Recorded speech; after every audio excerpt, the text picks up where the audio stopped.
सध्या अजित पवार बोलतायत, उपमुख्यमंत्री. आपण थेट जाऊया. एक मिनिट. सर्वांना पहिल्यांदा गुढीपाडवा, आपला मराठी वर्ष सुरू होतं. या गुढीपाडव्याच्या नव्या वर्षाच्या तमाम महाराष्ट्रातल्या जनतेला, तसंच माझ्या बारामतीकरांना, माझ्या पुणेकरांना सर्वांना मनपूर्वक हार्दिक शुभेच्छा. हे नवीन वर्ष सर्वांना सुखाचं, समृद्धीचं, आनंदाचं, भरभराटीचं जावो अशा प्रकारची ईश्वरचरणी प्रार्थना. बोला.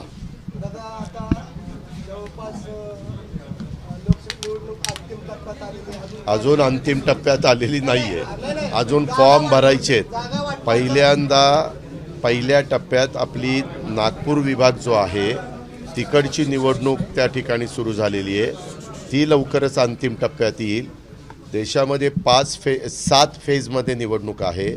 आपल्या राज्यामध्ये 5 फेज आहेत आणि 6वा आणि 7वा इतर राज्यातल्या वेगवेगळ्या भागामध्ये आहे. तो निवडणूक आयोगाचा अधिकार आहे. त्यांनी तशा पद्धतीनं कार्यक्रम लावलेला आहे. आपल्या बारामतीपुरतं बोलायचं झालं तर आपल्या बारामतीची निवडणूक ही 3ऱ्या टप्प्यामध्ये आहे. आपल्या शिरूर, पुणे आणि मावळ ह्या भागातली निवडणूक 4थ्या टप्प्यामध्ये आहे आणि मुंबई आणि उत्तर महाराष्ट्र ही 5व्या टप्प्यात आहे. 5व्या टप्प्यातली निवडणूक झाल्यानंतर महाराष्ट्रातल्या 48च्या 48 जागांची निवडणूक संपेल. बारामती लोकसभा मतदारसंघातील काही नाराजी होती, ती दूर करण्यात यश आलंय. हे का, कुठल्याही निवडणुका असल्यानंतर त्या निमित्तानं वेगवेगळे लोक आपलं मत व्यक्त करत असतात. लोकशाहीमध्ये लोकांना आपलं मत व्यक्त करण्याचा पूर्णपणे अधिकार आहे. त्याच्यामुळे जेवढ्यांना समजून सांगता येईल तेवढ्यांना समजून सांगण्याचं काम हरेक राजकीय पक्ष आपापल्या परीनं करत असतो. मी पण इथला लोकप्रतिनिधी गेले अनेक वर्ष आहे, 30-32 वर्ष झाली. त्याच्यामध्ये मी पण माझ्या परीनं त्यांना समजावून सांगण्याचं काम करतो.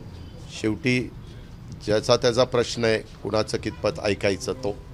दादा, काल पवार साहेब दुष्काळी दौऱ्यावर होते आणि त्यांनी शुभेच्छा सभेमध्ये सांगितलं की धमकावलं जातंय. कारखान्याला ऊस न्यायचा असेल तर आपण घड्याळाला मतदान करा, पाणी पाहिजे असेल तर घड्याळाला मतदान. आपण सगळे इलेक्ट्रॉनिक मीडियाची लोक मला इतके वर्ष ओळखता.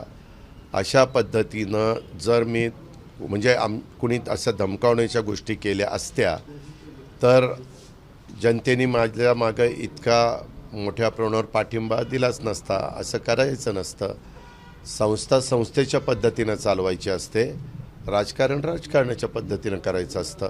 आणि जर कुणाला धमकावलेलं असेल तर ज्यांनी धमकावलं त्याच्याविरोधात पोलीस केस करावी आणि पोलिसांनी चौकशी करून पुढची कारवाई करावी. जाना शिरसाईच्या बाबतीत पवारसाहेब असे म्हणले की 20 वर्ष मी लक्ष दिले नाही, मी केंद्रात होतो आणि जी योजना राबवण्याचं हे दिलं म्हणजे ज्यांच्याकडे सूत्र दिली होती त्यांनी योग्य पद्धतीने पार पाडले नाहीत. आता मी याकडे लक्ष घालून ती पूर्ण करण्याचा प्रयत्न केला. चांगली गोष्ट आहे. शुभेच्छा. त्याच्यामध्ये महायुतीचे मान्यवर एकत्र बसून त्याबद्दलचा तोडगा काढतील.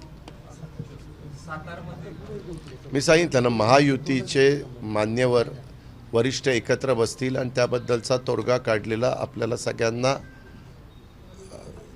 प्रेसमध्ये सांगितला जाईल आणि तो तुम्हाला लक्षात येईल.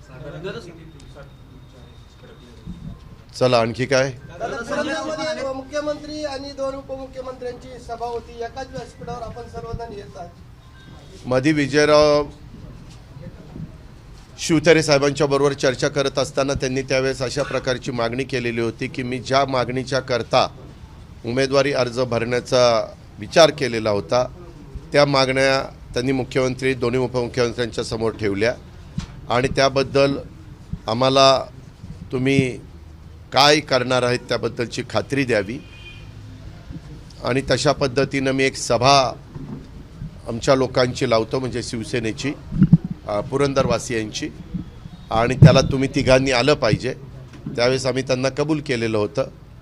आम्ही जे बोलतो तसं वागतो, आम्ही बदलत नाही. आज एक बोलायचं, उद्या दुसरं बोलायचं, पुन्हा बोललेलं होऊन द्यायचं नाही, असं नाही आहे. त्याच्यामुळे आम्ही त्यांना शब्द दिला होता. त्यांनी 11 तारखेला सभा ठेवलेली म्हणून मी पण जाणार आहे आणि दोन्ही उपमुख्यमंत्री पण म्हणजे मुख्यमंत्री आणि उपमुख्यमंत्री पण येणार आहेत. प्रत्येकाने काय करावं हा ज्याचा त्याचा लोकशाहीमध्ये अधिकार असतो. मी पण एका चॅनलला बघितलं की त्यांनी सांगितलं की मी घर वापसी करतोय. राजकारणामध्ये अशा प्रकारच्या घटना घडत असतात. काही जण घर वापसी करत असतात, काही जण एका घरातनं दुसऱ्या घरात जात असतात, काही जण वेगळी भूमिका घेत असतात. बाबासाहेब आंबेडकरांनी घटनेच्या माध्यमातून संविधानाच्या माध्यमातून दिलेला तो अधिकार आहे आणि त्या अधिकाराचा वापर करण्याची सगळ्यांना मुभा आहे. दादा, संजय राऊत म्हणाले ही लढाई मोदी विरुद्ध ठाकरे आहे. मोदी जिथं जाणार तिथं भाजप हारणार आहे. तर मोदी विरुद्ध उद्धव ठाकरे यांच्या विरुद्ध तुम्हाला वाटतं का? तुम्हाला पटतं का? ही लढाई एक वेळ मोदी विरुद्ध राहुल गांधी म्हणलं असतं तर मी पटलं असतं. महाराष्ट्राच्या बाहेर ते नाही आहेत आणि तुम्ही ना काही जण इतका म्हणजे त्याला तसा शब्द वापरला तर कारणांना लोकांच्या वेगळ्या पद्धतीच्या प्रतिक्रिया येतील. परंतु उगीचच आपल्याला बोलण्याचा अधिकार दिला म्हणून किमान लोकांना पटेल असं तरी बोलावं माझ्यासहित सगळ्यांनी. धन्यवाद. तर सर्व कार्यकर्त्यांना आणि जनतेला गुढीपाडव्याच्या शुभेच्छा दिल्यात अजित पवारांनी. एबीपी माझा, उघडा डोळे बघा नीट.